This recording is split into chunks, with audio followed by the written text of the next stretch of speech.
lugar, pues quería darle las gracias por sus apreciaciones, consejos y todas las cuestiones que me plantean. Son tantas y tan interesantes que es que creo que daría para una nueva tesis, y espero que disculpen que con toda seguridad pues no voy a poder contestar con la precisión que merecen las cuestiones, porque tampoco tengo los datos ahora mismo para poder hacerlo. Miren, yo he intentado realizar un estudio de las cuestiones. Es verdad, en materia de pensión alimenticia, es verdad que cuando uno se mete en este trabajo, el trabajo es tan denso y tan grande que al final pues tener que sintetizar en 400 y pico folios todas las cuestiones se hace imposible. Así que en un principio quise hacer un trabajo global sobre todas las pensiones de alimentos, ya incluidas pues la de hijos, incluida la de cónyuge, incluido toda la prestación alimenticia, prácticamente la globalidad, y el Departamento de Derecho Civil me dijo que eso no era posible. Por lo tanto, ya solamente el haber podido sintetizar una serie de cuestiones y de problemas que hay, pues hombre, sin duda, pues ha supuesto un esfuerzo enorme. Podríamos haber hablado de muchísimas cosas. A mí me hubiera encantado, una materia que hubiera conocido bien, como es la influencia que ha tenido la reforma laboral en la pensión alimenticia de los hijos, o podría haber hablado también del impacto fiscal de las pensiones alimenticias, que creo que podría haber sido un tema interesante, o más cuestiones relativas al incumplimiento de las pensiones alimenticias, que es un tema que, bueno, pues que conozco bien, o un procedimiento de ejecución específico para los pleitos de familia. Son tantas las cuestiones que es verdad que es muy complicado. Mire, he intentado sintetizar y sistematizar pues la jurisprudencia, que creo que es verdad que he hecho un estudio de 8.000 sentencias, de las cuales he seleccionado en torno a 1.500, y que hemos podido meter en el trabajo. Y bueno, pues ha sido, la verdad es que un trabajo ingente. Esto por un lado.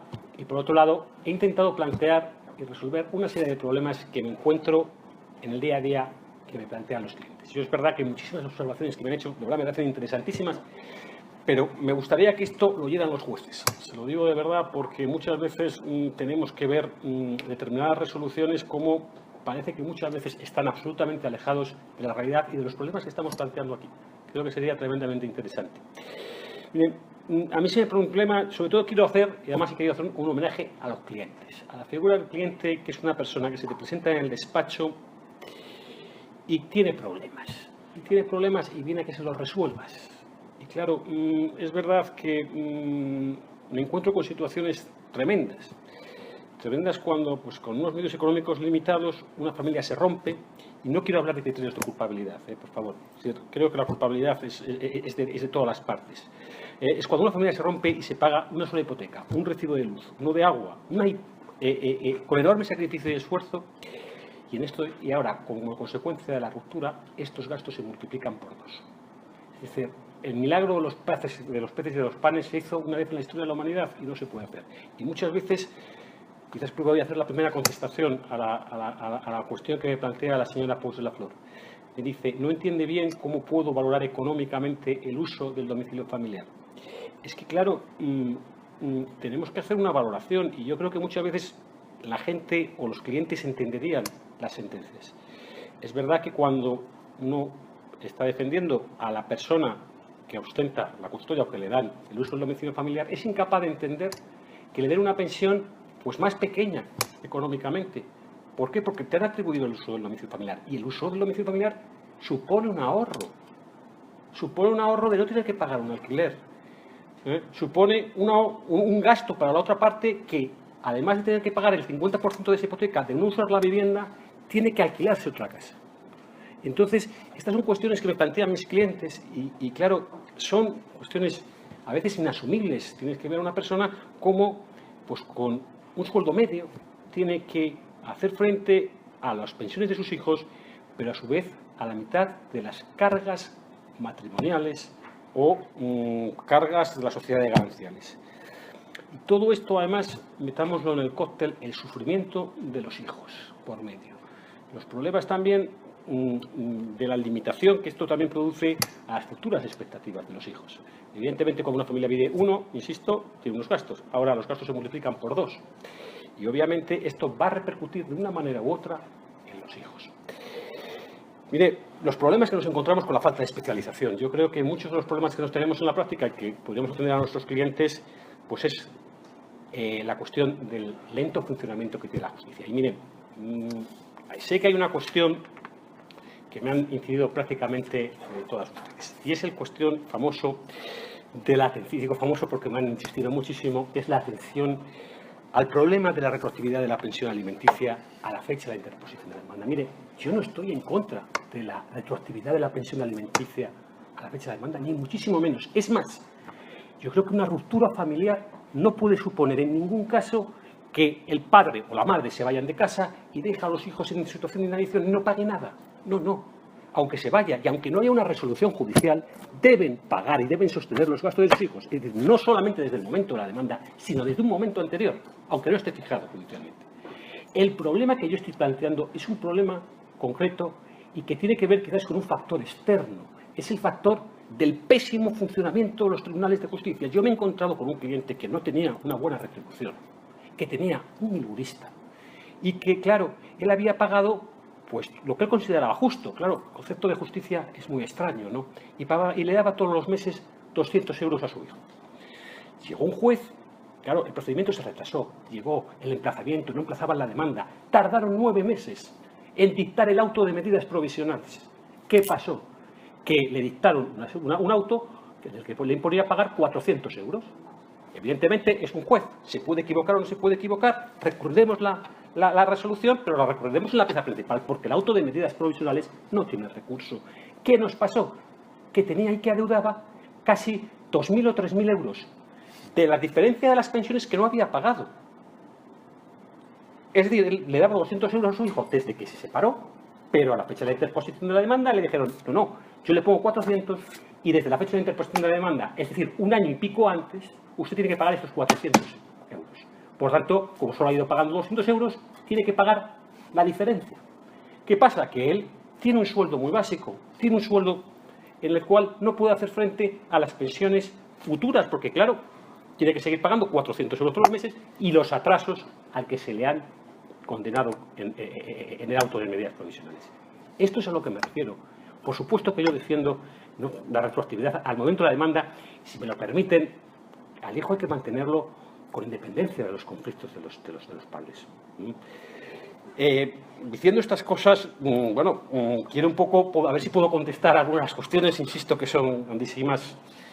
Mire, el debate que se ha planteado en torno a, a que si los hijos mayores de edad o menores de edad pues son iguales o no son iguales, o se les tiene que dar el mismo tratamiento a la hora de pagar las pensiones. Por supuesto que no. Vamos a ver, el hijo, la pensión del hijo menor de edad nace de la patria potestad.